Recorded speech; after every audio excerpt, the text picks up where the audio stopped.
Back live on Fox News, and we're looking at favorable and unfavorable opinions of the candidate. Favorable on Senator Obama, 60%, unfavorable 35%. Favorable on John McCain, 55% to 41%. I'll show you the vice president in a minute, but well, I won't. I guess I'll show it.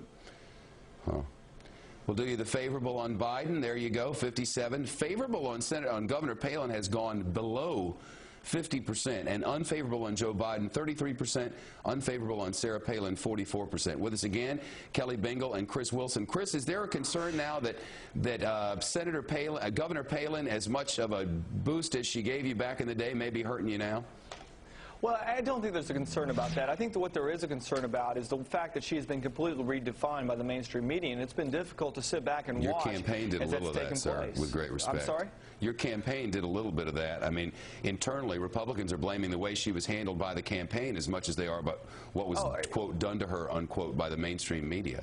Yeah, Shep, I can't disagree with that. There is a little bit of that in terms of a way in which she was handled at the very beginning, which I think probably did not help in terms of her overall definition.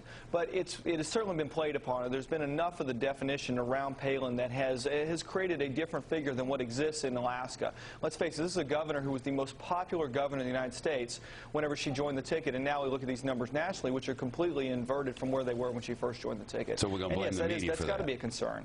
Well, because I think some of it has been the way which it was handled. I mean, we take in which the way Sarah Palin has been defined by the media compared to Joe Biden.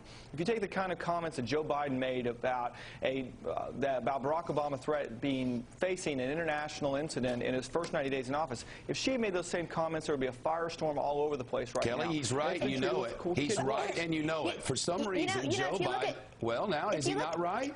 No, if you look at what he said, it's true. Our first attack was in 1993, in the very first months of President Clinton's terms. Then our next attack came in 2001. If you look at the pattern of terrorists, it is very likely that we will have an attack next year, regardless of who the president is. But that's not what he said. He was speaking, no, it was not his point.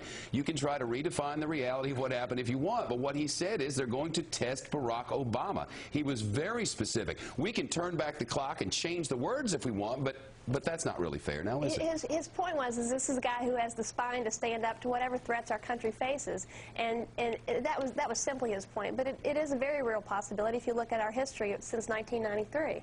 Right. So well, I think that's the point. On Sarah Palin, I will just say it has nothing to do with the mainstream media. It has to do with the fact that this is the first time that voters on a national scale have had an opportunity to look at her and to look at her record. I think that's what this is about.